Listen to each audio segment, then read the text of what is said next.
Hello students, आज अपना topic है इसमें वो है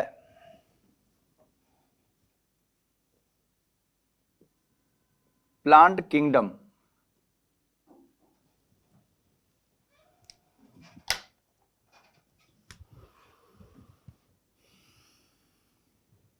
According to Whitaker's classification, plant kingdom involves multicellular, green algae, red algae, brown algae, bryophytes, pteridophytes, gymnosperms and angiosperms। तो ये अपन विटेकर के क्लासिफिकेशन के अकॉर्डिंग देखें तो यहां पर प्लांट किंगडम में इन सबको इन्वॉल्व किया गया है। तो फर्स्ट थिंग कि प्लांट किंगडम में कौन कौन इन्वॉल्व है।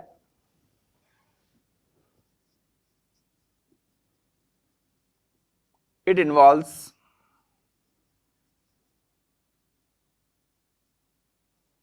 multicellular algae, bryophytes,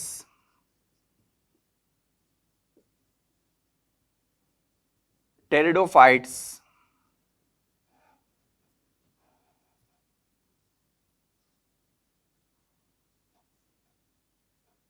gymnosperms and angiosperms। तो पहले इंपॉर्टेंट थिंग ये है कि हम प्लांट किंगडम में किसको इन्वॉल्व कर रहे हैं, उन सभी के नाम मैंने यहां पर मेंशन किए हैं। मल्टीसेलुलर एल्गी, जिसमें हम आगे जो है green algae, brown algae, red algae पढ़ेंगे।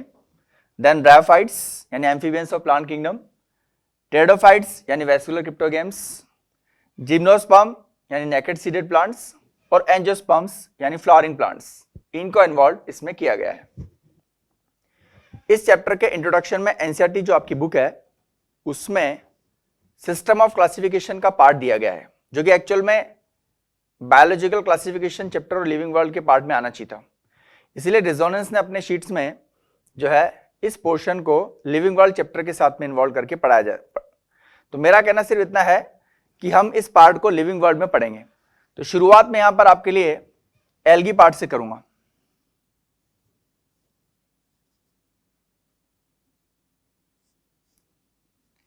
शुरुआत यहां पर मैं आपके लिए एल्गी पोर्शन से करूंगा आपके एनसीटी के अकॉर्डिंग।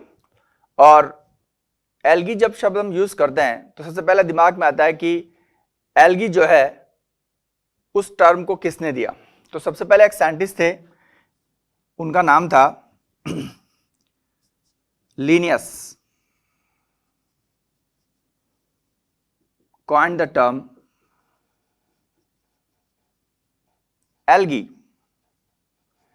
तो लिनियस ने सबसे पहले जो है वो एल्गी टर्म को यूज किया था। हालांकि उसने इसमें एल्गी के अलावा ब्रायोफाइट्स के कुछ मेंबर्स को, दूसरे मेंबर्स को भी इन्वॉल्व किया था।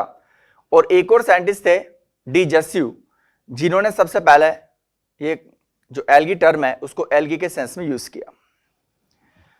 अगली इंपॉर्टेंट बात इसमें आती है कि हम बात करें अगर एल्गी की, तो यहां पर ये बात निकल कर आती है कि most of the algae are found in the marine habitat. तो इसलिए इसको एक टर्म दे देते हैं हम, और वो है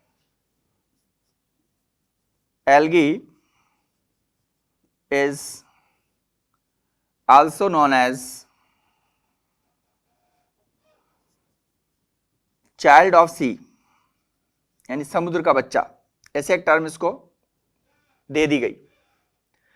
another important thing is that the study of algae is called phycology or algology। The study of algae is called phycology or algology।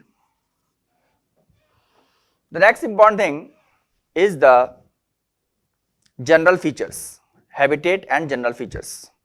तो अगर मैं जनरल फीचर्स की बात करूं जो कि आपके एनसीईआरटी ने इसमें करेक्टर्स दिए हैं, तो इसको अपन पॉइंट से ले लेते हैं।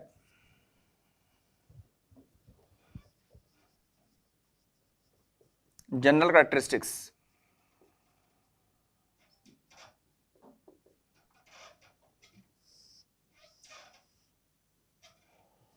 फर्स्ट कैरेक्टर है इसका habitats. Usually algae are found in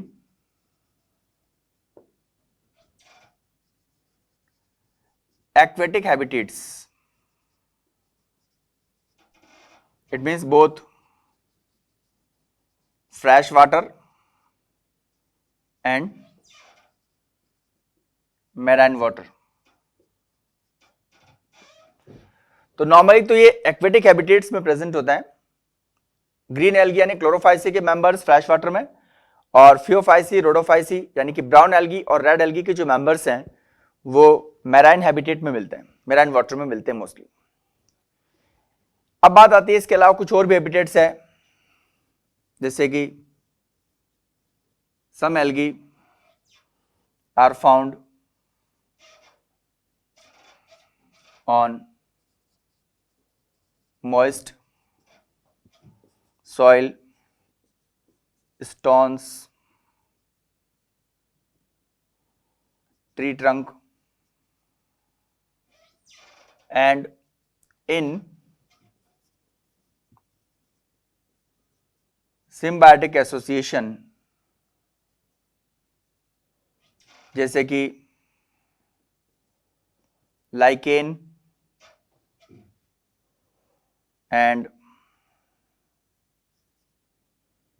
sloth beer, एक एनिमल है। तो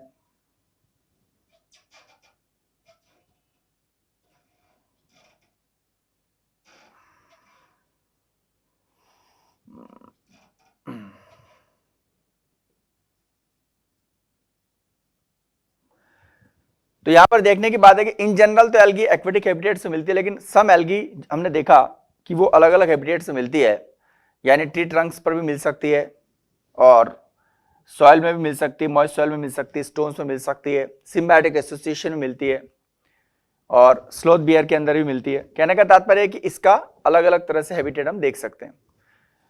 तो पहला पॉइंट हमने इसमें हैबिटेट डिस्कस किया। The second thing is the main body is called thallus. Main body को क्या बोलते हैं? थैलस बोलते हैं। थैलस शब्द का मीनिंग क्या है? इसका मीनिंग है कि true root, true stem and true leaves are absent, that is called thallus और थैलॉइड। तो जो एल्गी की बॉडी है वो थैलॉइड या थैलॉइड के रूप में है और उसमें ट्रू रूट, ट्रू स्टेम और ट्रू लीव्स एब्सेंट है। ये इसका मेन टास्क है। और जब थैलस की बात चली है तो यहां पर आपके जो फॉर्म्स दे रखी है थैलस की एनसीईआरटी ने जनरल पार्ट में, वो कौन कौन सी है?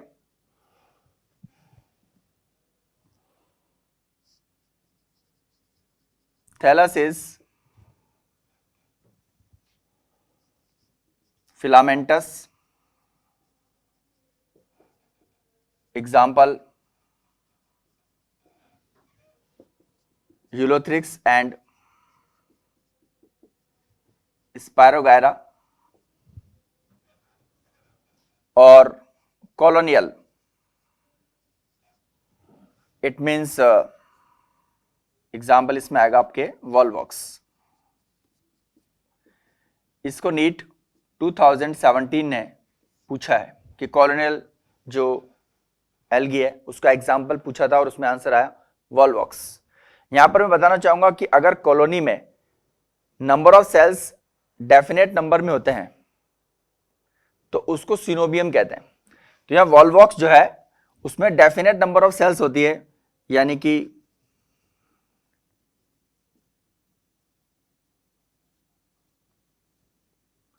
definite number of cells present in colony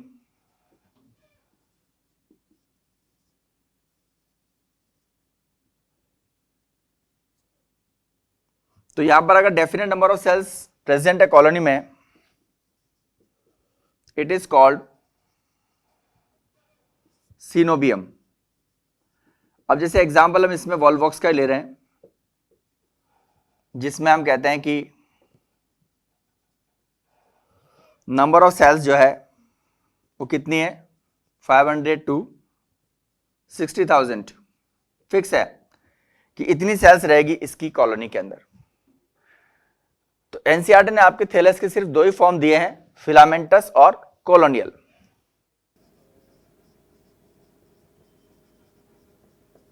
reproduction according your NCERT, the next point is the reproduction.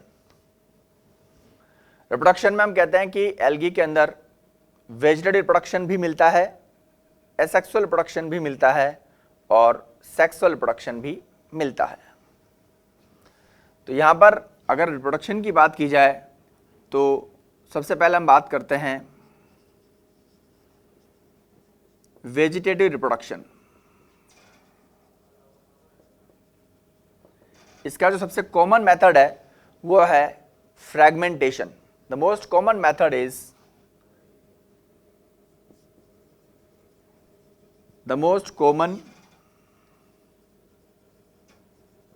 method of vegetative propagation या vegetative reproduction is fragmentation। Fragmentation जो टर्म है इसका मतलब क्या है कि इसका फ्रेगमेंट्स में टूटना। जब ये फ्रेगमेंट्स में टूट जाएगा तो उसको कहते हैं फ्रेगमेंटेशन। और हर एक जो ब्रेकिंग पार्ट है, टूटा हुआ पार्ट है, वो नए थैलस बना लेगा एल्गी का, तो उसको बोलते हैं fragmentation. Now the second thing is asexual reproduction. Asexual reproduction की अगर बात की जाए तो सबसे जो कॉमन मेथड है जो कि फेवरेबल कंडीशन में होता है वो है बाय जूस्पोर्स। तो यहां पर अपन कह सकते हैं कि इन फेवरेबल कंडीशन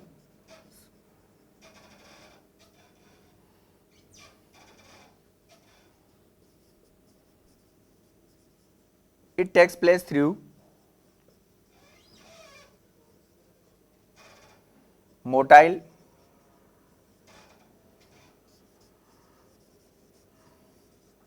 जूस्पोर्स। जूस्पोर्स जो होते हैं वो बाइफ्लैजिलेटेड या क्वाड्रिफ्लैजिलेट होते हैं और दोनों टाइप यूलोथ्रिक्स में मिल जाते हैं अगर एग्जाम्पल के तौर पर देखें तो। और यहां पर ये बात आती है कि सिर्फ फेवरेबल कंडीशन वाली ही बात आपकी एनसीईआरटी ने लिखी है कि फेवरेबल कंडीशन में एल्गी के अंदर एसेक्सुअल रिप्रोडक्शन जो है वो बाइफ्लैजिलेट या क्वाड्रिफ्लैजिलेट जो जूस्पोर्स हैं उनके थ्रू प्रोसीड होता है।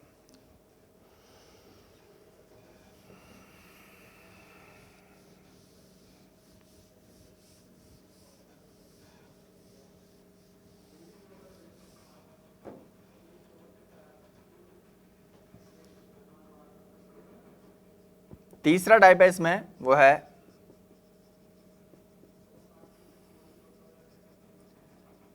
Sexual reproduction.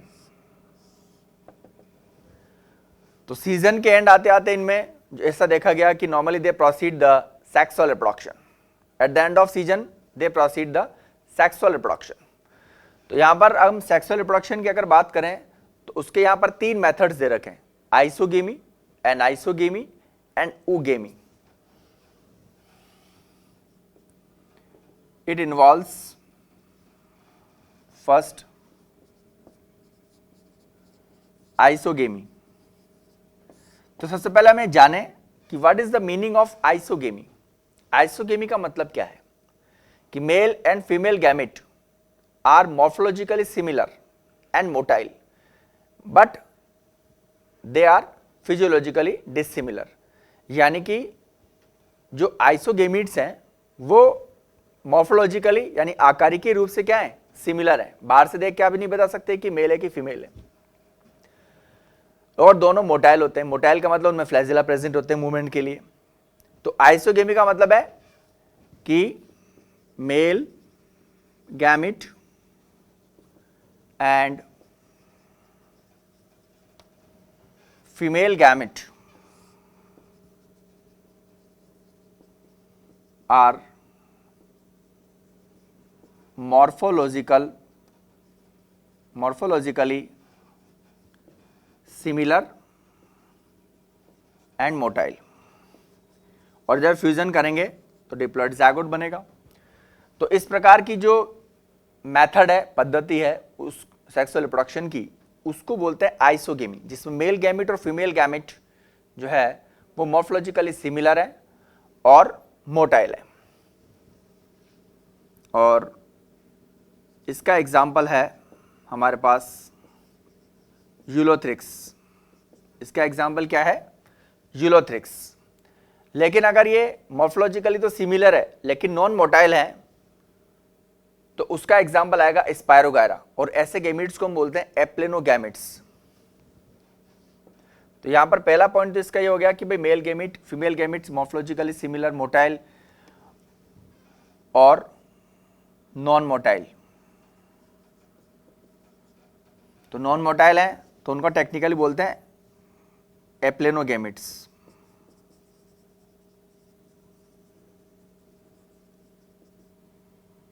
एग्जाम्पल स्पायरोगायरा, इसको AIPMT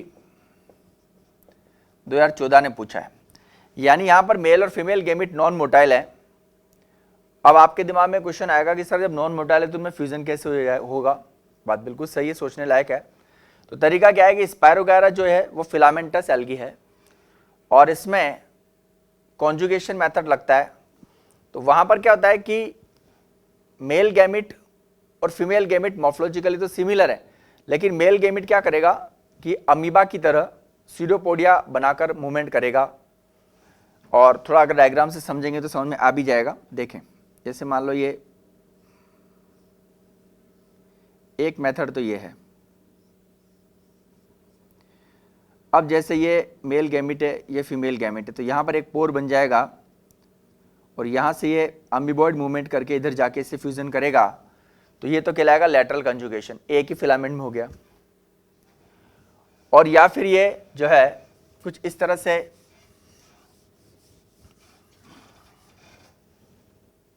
जैसे दो फिलामेंट एक कनेक्शन में आ गए हैं, मान लो थोड़ी देर के लिए,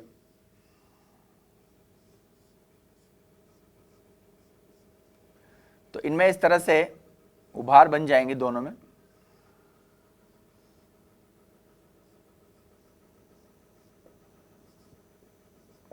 अब ये वाला जब ये आपस में फ्यूज हो जाएंगे तो जो ट्यूब बनेगी उसके थ्रू इसमें मूवमेंट करेगा। इसको स्क्लेरिफॉर्म कंजुगेशन बोलते हैं। ये लैटरल कंजुगेशन था, ये स्क्लेरिफॉर्म है, पर ये आपके सिलेबस में नहीं है। सिर्फ मैंने ये बताया कि अगर ये नॉन मोटाइल हैं तो फ्यूजन कैसे होगा। तो या तो एक ही फिलामेंट का एक मेल गैमेट इस पोर के थ्रू दूसरे में चला जाए तो इसको मेल बोलेंगे, इसको फीमेल बोलेंगे, है ना। और किस मेथड से जाएगा? अमीबॉइड मूवमेंट करके, अमीबा की तरह सीडोपोडिया कूटपाथ बना के मूवमेंट करेगा। या फिर दो डिफरेंट स्ट्रेन के स्पायरोगायरा के फिलामेंट्स एक दूसरे के कांटेक्ट में आते हैं और वो दोनों आपस में फ्यूज हो जाते हैं इस तरह से उभार बना के कोन लाइक, और इस ट्यूब के थ्रू फिर इसमें से ये इसमें मूवमेंट करके जाएगा। ये मेल या फीमेल कहलाएगा और फिर जाइगोस्पोर बनाएगा। प्रोडक्ट क्या कहलाएगा फर्टिलाइजेशन में? इनमें जाइगोस्पोर। तो सवाल ये उठता है कि हमें ये ध्यान रखना है ऑब्जेक्टिव के हिसाब से कि आइसोगेमी के अंतर्गत अगर मेल गैमेट और फीमेल गैमेट मॉर्फोलॉजिकली सिमिलर और मोटाइल है तो एग्जांपल हमें यूलोथ्रिक्स याद रखना है। और अगर isogamy male female gamete morphologically similar है और नॉन मोटाइल है यानी कि एप्लेनोगैमेट है तो हमें एग्जांपल स्पायरोगायरा याद रखना है। Okay, now the last one is second one is the anisogamy.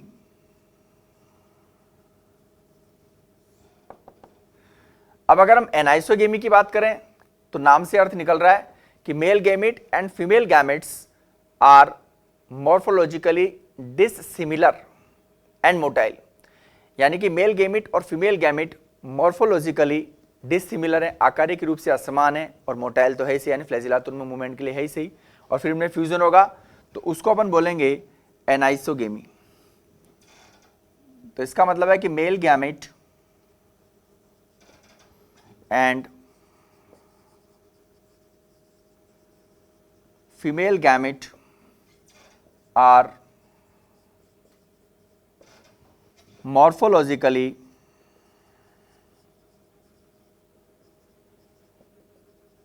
dissimilar and motile, and the classical example is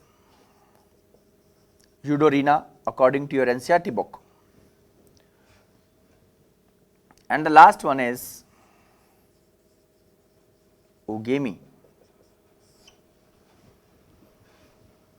तो जो नेक्स्ट पार्ट है उगेमी, उसका मीनिंग आपको बताया जाए तो यहां पर मैं बताना चाहूंगा कि जो उगेमी टर्म है इसमें हम कहते हैं कि male gamete is comparatively small और microscopic and motile, whereas the female gamete is quite large and non motile। यानी कि यहां पर मेल गैमेट काफी छोटा होता है या माइक्रोस्कोपिक होता है और मोटाइल होता है, जबकि फीमेल गैमेट जो है वो काफी बड़ा होता है और नॉन मोटाइल होता है। जब इनका फ्यूजन होता है तो उसको बोलते हैं ऊगेमी, और इसके क्लासिकल एग्जांपल्स हैं volvox and fucus according to your NCERT book, जिसको AIP 2012 ने पूछा है। तो यहां पर मैं बताना चाहूंगा कि ऊगेमी का मतलब है कि male gamete is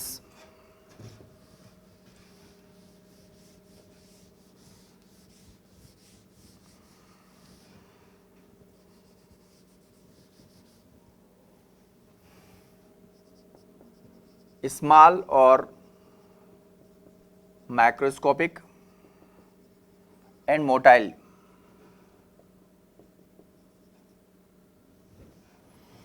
whereas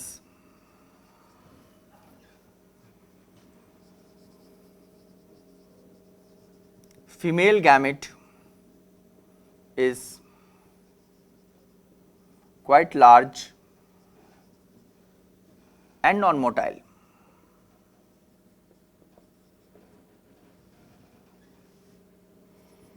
example Volvox, इसको 2012 ने पूछा है AIPMT ने, एंड फ्यूकस। तो यहां पर हमने 3 चीजें पढ़ी सेक्सुअल रिप्रोडक्शन में, आइसोगेमी, एनाइसोगेमी एंड ऊगेमी, और इसमें से देखा गया कि एनाइसोगेमी में नॉन मोटाइल गैमेट्स में स्पायरोगारा पर AIP 2014 में क्वेश्चन है, और इसी तरह से ऊगेमी के ऊपर AIPMT 2012 में क्वेश्चन है वॉल्वॉक्स के ऊपर।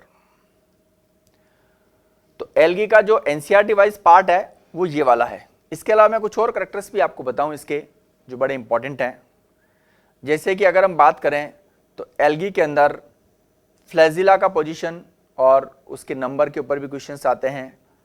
इसी तरह से इसका जो रिजर्व फूड मटेरियल है वो क्या होता है एल्गी का, अलग अलग एल्गी का अलग अलग है, इसलिए यहाँ पर मेंशन नहीं किया एनसीटी ने। और पिगमेंट्स के टाइप भी अलग अलग हैं, इसीलिए वो भी जनरल पार्ट में एनसीटी ने मेंशन नहीं किया है। ये सभी हम ग्रुप वाइज डिस्कस करेंगे कैरेक्टर्स, जैसे कि क्लोरोफाइसी में एक एग्जाम्पल के तौर पर बताऊँ तो क्लोरोफाइसी में क्लोरोफिल ए क्लोरोफिल बी होता है, फियोफाइसी में क्लोरोफिल ए क्लोरोफिल सी होता है, फ्यूकोजैंथिन होता है, और रोडोफाइसी में chlorophyll A chlorophyll D or phycoerythrin होता है।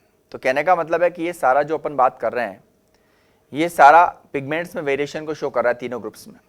तो अपन जब इन तीनों को पढ़ेंगे तो उसमें हर एक में एक एक पार्ट को इसमें मेंशन करेंगे। तो अभी अपन ने इसमें जो है एल्गी के जनरल फीचर्स को डिस्कस किया जो आपके एनसीईआरटी ने दिए थे, और अब अपन इसमें इनकी जो 3 मेजर क्लासेस आपके मेंशन्ड है उनको डिस्कस करेंगे।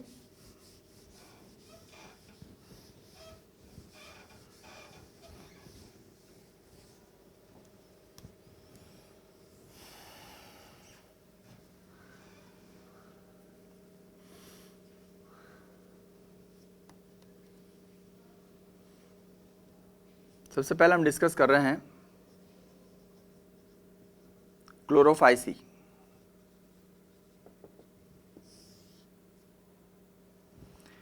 यानी हमने देखा कि इसमें 3 मेजर क्लासेस हैं आपके सिलेबस में। क्लोरोफाइसी यानी ग्रीन एल्गी को क्लोरोफाइसी में रखा जाता है, ब्राउन एल्गी यानी फियोफाइसी, और रेड एल्गी यानी कि रोडोफाइसी। इनमें सबसे पहले हम ले रहे हैं क्लोरोफाइसी को। तो क्लोरोफाइसी यानी ग्रीन एल्गी इसमें सबसे पहले इन्वॉल्व है। ग्रास ग्रीन होती है, ग्रास ग्रीन कलर की होती है। और अगर हम इसके बात करें सबसे पहले पिगमेंट्स के बारे में लिखा है, तो इसके मेजर पिगमेंट्स हैं क्लोरोफिल ए, क्लोरोफिल बी, इसके अलावा इनमें बीटा कैरोटीन भी होता है। और ये स्टार्टिंग बात ये कि mostly they are found in fresh water habitat, ज़्यादातर फ्रेश वाटर में मिलते हैं। तो इससे शुरुआत करते हैं आपके लिए इसकी। सबसे पहले तो क्लोरोफाइसी में अपन लिखेंगे कि first one is it involves green algae, second one is most of the members are found in fresh water habitat.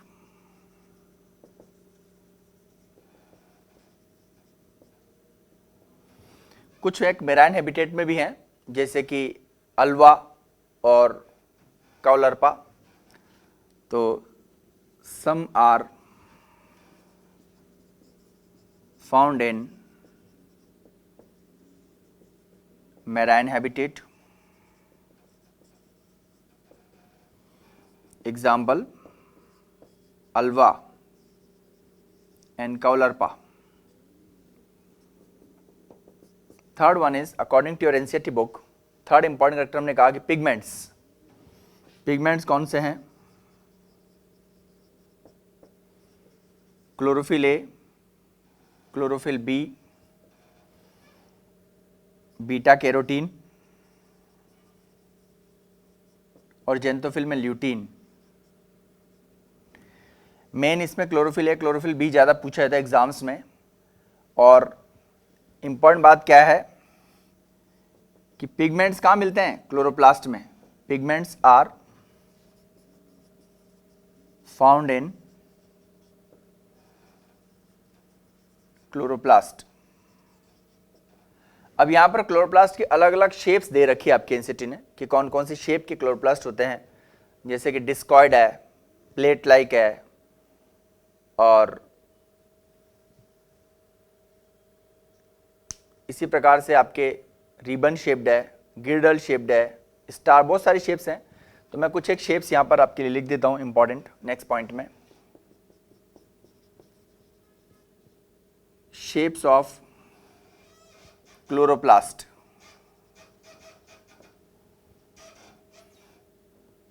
जैसे कि प्लेट लाइक, एग्जाम्पल क्लोरेला,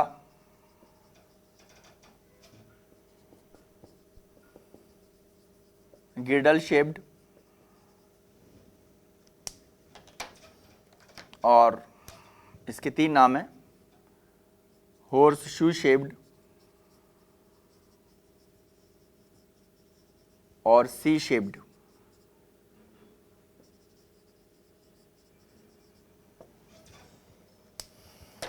इसके एग्जाम्पल्स हैं यूलोथ्रिक्स,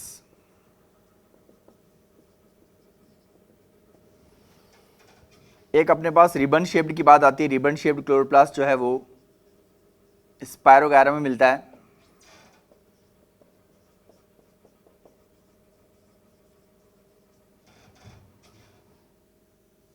एक है अपने रेटिकुलेट यानी जालवत, ये मिलता है उडोगोनियम के अंदर। एक हो गया स्टिलेट यानी स्टार शेप्ड,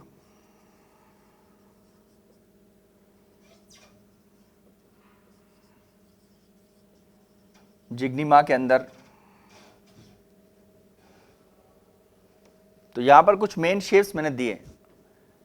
और क्लेमाइडोमोनास में कप शेप्ड होता है, लेकिन हम आजकल उसको ज़्यादातर किंगडम प्रोटिस्टा में पढ़ा रहे हैं, इसलिए उसकी शेप यहाँ पर मेंशन नहीं कर रहे हैं।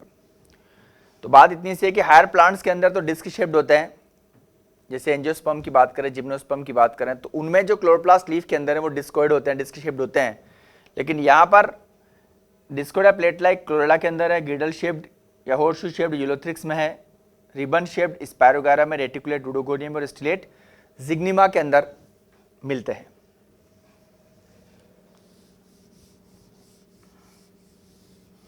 इसके बाद एक और बात आती है रिजर्व फूड मटेरियल की। क्लोरोफाइसी के अंदर हम देखें तो रिजर्व फूड मटेरियल क्या है, स्टार्च है। अब यहाँ बड़ी स्पेसिफिक बात क्या है कि रिजर्व फूड मटेरियल एल्गी के अंदर मोस्टली क्या होता है कि पायरेनॉइड एक स्ट्रक्चर होता है, उस पायरेनॉइड नामक स्ट्रक्चर के अंदर स्टोर रहता है और उस पायरेनॉइड में सेंट्रल में प्रोटीन होती है और उसके आसपास स्टार्च जो है वो कवर रहता है, स्टार्च स्टोर होता है। देखिए एक बार इसको सामने, that is stored in pyrenoid in chloroplast, वो भी क्लोरोप्लास्ट के अंदर रहता है। डायग्राम कैसे आएगा पायरेनाइड का, ये जैसे कि ये प्रोटीन और ये उसकी चारों तरफ स्टार्च,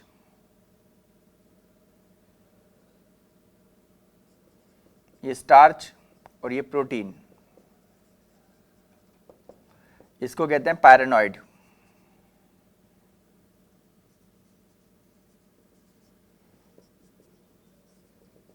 तो इस तरह से स्टार्च स्टोर होता है इनके अंदर, पायरेनॉइड के अंदर, ये भी इंपॉर्टेंट ऑब्जेक्टिव माना जाता है। इसके बाद आपके सेल वॉल का करैक्टर दिया है। क्लोरोफाइसी में सेल वॉल जो है उसमें कहा गया कि आउटर लेयर जो है वो पेक्टोज की है और इनर लेयर जो है वो सेलुलोज की बनी है। Outer layer is composed of pectose while inner layer is formed of cellulose।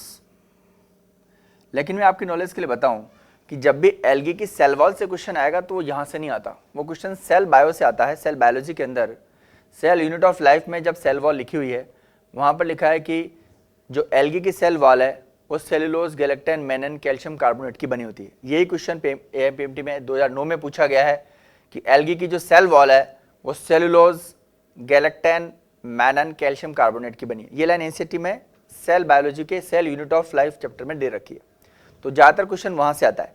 लेकिन हम बात क्लोरोफाइसी की कर रहे हैं, तो क्लोरोफाइसी में सेल वॉल जो है मेनली सेलुलोज की बनी है, अंदर की लेयर सेलुलोज की, बाहर की लेयर जो है वो पेक्टोज की बनी है।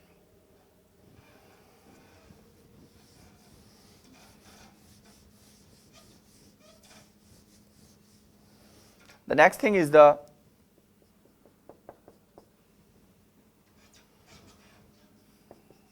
फ्लैजिला।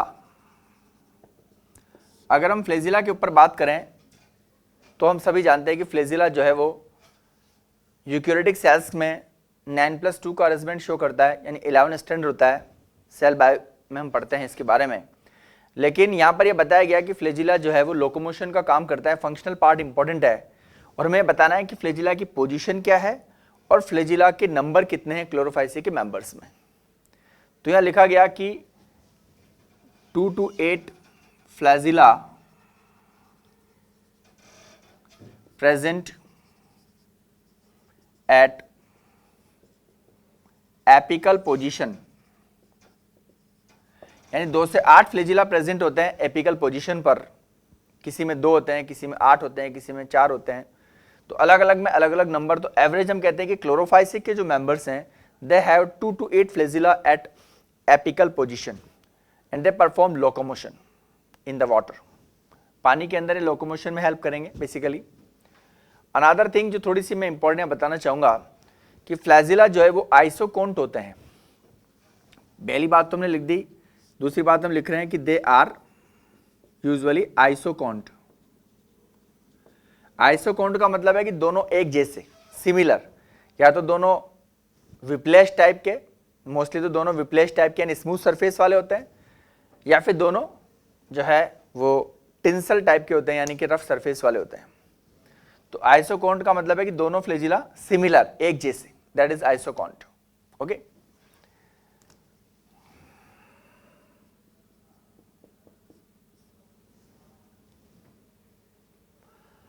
अब बाकी का जो पार्ट है वो हमने अभी जनरल एल्गी में जो पढ़ा था वो क्लोरोफाइसी का पूरा एज इट इज पार्ट है, उसको मैं रिवाइज करके बता देता हूँ। रिप्रोडक्शन वाला पार्ट वो एज इट इज ही है, उसमें ज़्यादा चेंजेस नहीं है।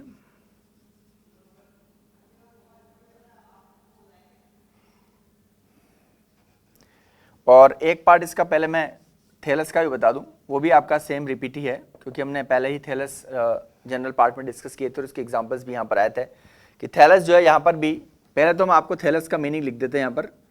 थैलस का मतलब it does not bear true root,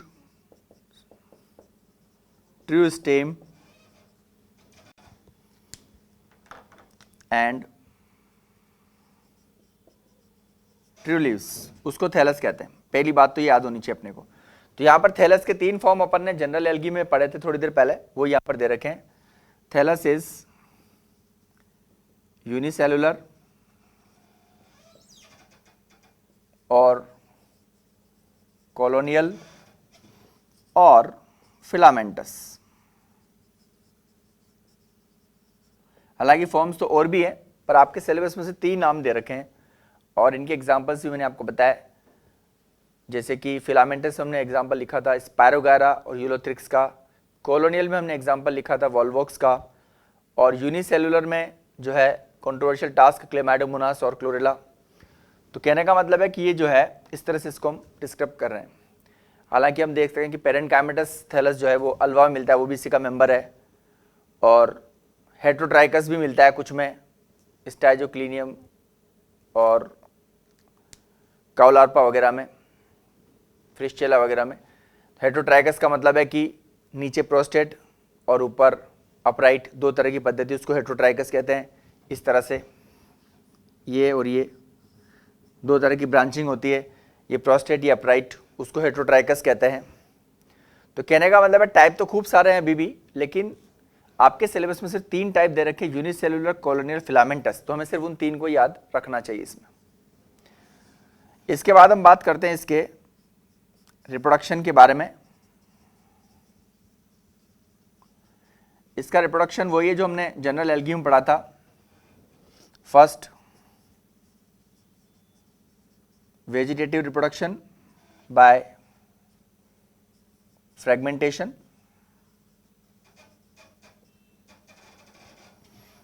second, asexual reproduction by motile zoospores.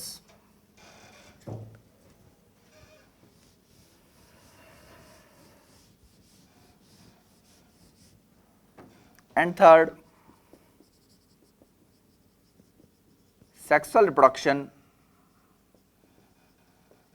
by isogamy और एनाइसोगेमी और ऊगेमी। तो इनके एग्जांपल्स हमने पहले मेंशन किए, इसलिए अपन अब आगे बढ़ रहे हैं। तो मेन कैरेक्टर्स तो हमने आपको बताया कि क्लोरोफाइसी में कौन कौन से मेन कैरेक्टर्स हैं। लाइफ साइकिल की बात की जाए तो हैप्लॉन्टिक लाइफ साइकिल है मेनली। हैप्लॉन्टिक का मतलब है कि लाइफ साइकिल के अंदर हैप्लॉइड गेमेटोफाइट जो है जनरेशन वो डोमिनेंट है। इस चैप्टर के एंड में हैप्लॉन्टिक, डिप्लॉन्टिक और हैप्लोडिप्लॉन्टिक 3 टाइप की लाइफ साइकिल अपन पढ़ेंगे। लेकिन अभी सिर्फ इतना जान लें कि हैप्लॉन्टिक शब्द का मतलब है कि जो हैप्लॉइड गेमेटोफिटिक जनरेशन है। गेमेटोफाइट का मतलब क्या होता है? जो गेमीट बनाए। तो मेन प्लांट बॉडी इनकी क्या होती है? थैलॉइड गेमेटोफाइट होती है। वो हैप्लॉइड होती है। हैप्लॉइड का मतलब जिनमें सिंगल सेट ऑफ क्रोमोसोम है। तो यहाँ पर हैप्लॉन्टिक लाइफ साइकिल इनके अंदर मिलती है, यानी ज्यादातर मेंबर्स जो है वो हैप्लॉइड होते हैं और उनमें गेमेटोफाइट जो है वो मेन प्लांट बॉडी होती है। स्पोरोफाइट जो डिप्लॉइड होता है वो केवल जाइगोट की फॉर्म में दिखता है, डिप्लॉइड जाइगोट। और मेनली इनमें जाइगोटिक मियोसिस होता है। मियोसिस कौन सा होता है? जाइगोटिक, यानी जाइगोट से हैप्लॉइड कंडीशन बनाने के लिए जाइगोटिक मियोसिस होता है।